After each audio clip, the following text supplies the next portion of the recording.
Now, we all love a good get back in anime. We all love our revenge stories where a character gets absolutely humiliated and then he returns the favor later on by beating whatever character humiliated him. It is one of my favorite tropes in all of anime, and one anime does it differently and better than all the rest, and that is going to be Bleach. And its main character, Ichigo Kurosaki, is without a doubt the king of getbacks. Ichigo, no matter what, will always get his revenge on the main villains. And I know what you might be thinking right now. Tizzy, but every single main character in existence does that. They always get their revenge on the villain. And you may be right. But Ichigo is a special case. He's different because to him, getting revenge is like an art form. It has to be done in a very specific manner. You see, Bleach villains are different. Bleach villains are straight up pure evil. And you may be saying, well, yeah, obviously, that's because they're villains. No, you're not understanding me. They're a different type of evil because when Bleach villains beat you, they don't only beat you, they humiliate you. They make you miserable. That's like the biggest trait of every single Bleach villain in the series. They don't just need to beat you. They need to absolutely humiliate you and make you look like the most pathetic character in the entire series. And that is what happens to Ichigo Kurosaki numerous amounts of times throughout the entirety of Bleach. But you see, Ichigo manages to always get his revenge on the villain after he gets humiliated. But he doesn't get his revenge like normal main characters like Luffy or Naruto or Goku. Ichigo makes sure to humiliate his villains the same exact way they humiliated him. And that is what makes Ichigo the king of getbacks. I mean, the lengths Ichigo will go to absolutely embarrass his opponent the same way they embarrassed him are insane. He does this to every single major villain he fights. So let's go through the entire series and let's look at some of Ichigo's greatest getbacks ever. Starting off with our first major villain, we have Byakuya Kuchiki. Byakuya was introduced towards the end of the Substitute Soul Reaper arc, and this guy was a powerhouse. He was able to blitz and absolutely one-shot Ichigo. Like, it was not even close. It was the most one-sided fight I had ever seen. Ichigo had no time to even react to him. However, Ichigo took that personally, and I mean really personally, because flash forward many episodes later, Ichigo unlocks his quote-unquote Bankai, and Byakuya starts taunting and insulting Ichigo, saying, what, you call that little thing your Bankai? I'm about to smoke you for disrespecting our traditions. You know what Ichigo proceeds to do? Ichigo proceeds to blitz Byakuya in the same manner that Byakuya blitzed Ichigo. However, to Ichigo, that wasn't enough. Ichigo could have ended the fight right then and there, and it would have been over. But Ichigo decides to step back, and he decides to give Byakuya one more chance. You know what Ichigo proceeds to do then? Run circles around Byakuya. Byakuya couldn't even keep up with Ichigo. And Ichigo, just to flex a little bit, was like, yeah, I can go a little faster than this. Like, this isn't in my full speed, and you already can't keep up with me. And then he proceeds to blitz Byakuya yet again. And this is what I mean when I say Ichigo is the king of getbacks, because Ichigo's getbacks are like a form of art. The level of humiliation that goes into them is next level. However, this streak most certainly does not end with just Byakuya, because later on we have the whole Aizen reveal, with Aizen being the mastermind behind everything. And Ichigo obviously charges in towards Aizen, and we have one of the most iconic scenes in all of anime, which is Aizen being able to stop Ichigo's sword and his entire theme song with just one finger. And this is easily one of the most humiliating moments in all of anime. I mean, Ichigo lost all of his aura in this moment. But once again, Ichigo doesn't take these things lightly. He takes them to heart, because hundreds of chapters and episodes later, Ichigo goes into the Dangai to unlock his Mugetsu form. And after he gets out of his Dangai training, he once again goes to confront Aizen. He goes and confronts Aizen and he tells him, hey, let's move the battle somewhere else. And Aizen's like, you're in no position to talk about this. And before he can even finish his sentence, Ichigo grabs him by the face, full palms him like a basketball, and sends him flying to another location. But that's not all, because then they start fighting. And Aizen starts monologuing throughout their entire fight, and he's like, wow, look at that. A single slash from my blade can completely eradicate a mountain. And Ichigo just isn't saying anything. And then Aizen goes in to finish off the battle, supposedly. And you know what Ichigo does?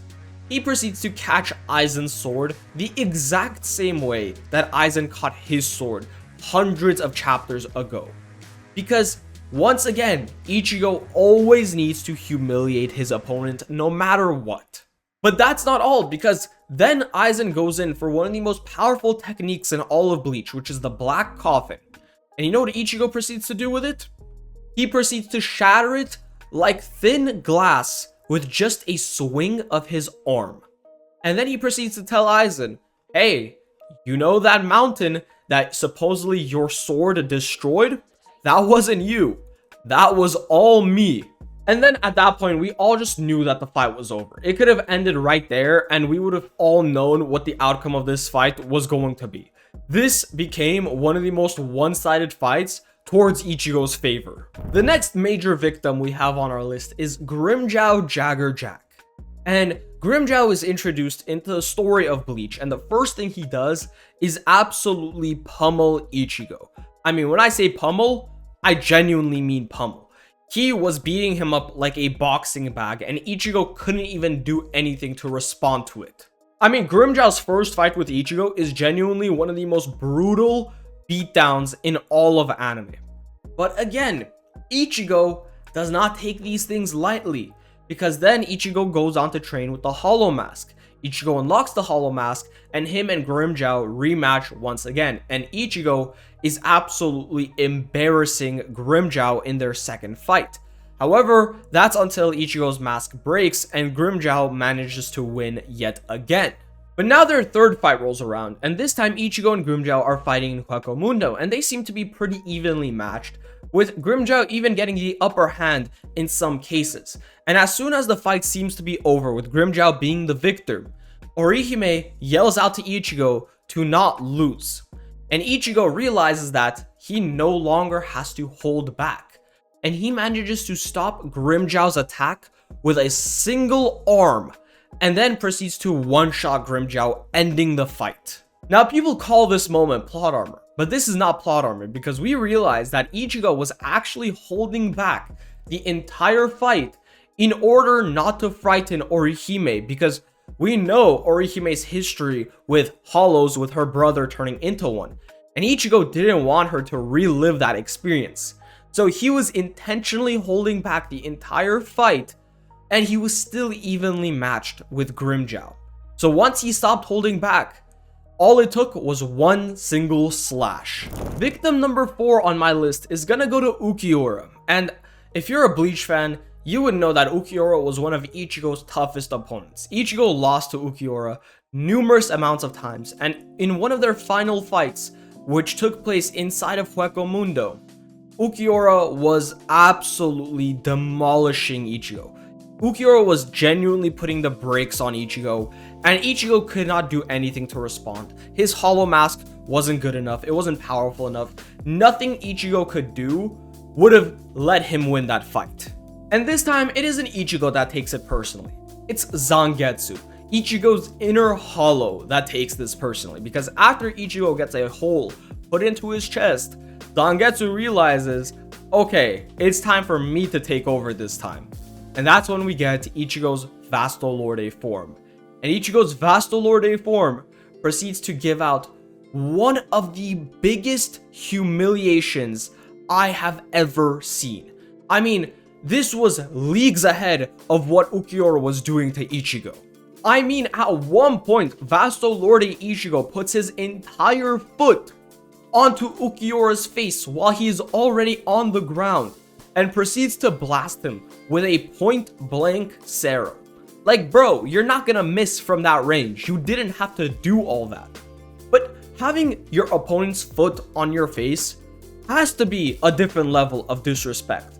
That cannot be tolerated. I think this fight is like the biggest example of Ichigo's getbacks, because Ichigo just goes to so many lengths to absolutely embarrass his opponent in ways that his opponent would never dream of doing to him. Yes, Ichigo's villains humiliate him, but they never go to the level of placing their entire bare foot on Ichigo's face the same way Ichigo does here. Victim number 5, and personally my favorite case of the Ichigo get back syndrome, is gonna be Ginjo. Because Ginjo's situation is a bit different. Ginjo never physically humiliates Ichigo. What Ginjo does throughout the entire Fullbringer arc is he acquires Ichigo's trust. He allows Ichigo to unlock a new form of power, which is his Fullbringer powers, and then he proceeds to betray Ichigo in the last second, sapping him out of all of his Fullbringer powers and all of his Soul Reaper powers, leaving Ichigo completely powerless, crying on the floor. However, a few moments later, Ichigo manages to reawaken his Soul Reaper powers through the help of everyone in the Soul Society, and him and Grimmjow begin to fight again. However, in the middle of their fight, Ichigo releases a slash of spiritual energy, and Ginjo manages to tank that slash. And Ginjo proceeds to say, "Wow, your Getsuga Tensho has really gotten more powerful, but you don't think that's gonna be enough to beat me, right?" Ichigo plops down behind him and he's like, "What are you talking about?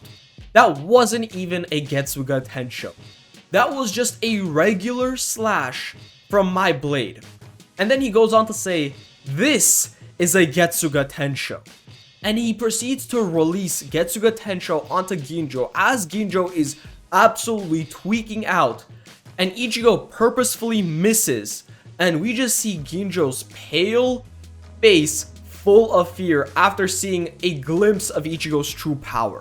And then Ginjo and Ichigo both release their Bankais, and Ginjo genuinely believes he has a chance at beating Ichigo, but it's Byakuya versus Ichigo all over again because Ichigo is running laps around Ginjo. Ginjo can't keep up with him, and Ichigo manages to beat him in one single strike.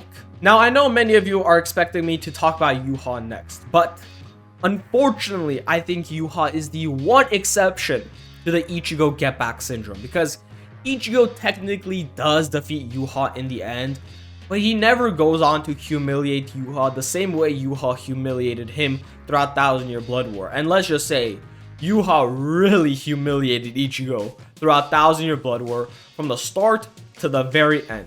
So, I'm not going to count Ichigo's victory over Yuha as Ichigo truly getting back at Yuha for all the times Yuha embarrassed him. However, other than that one exception, Ichigo has managed to get his get back on every single villain in Bleach.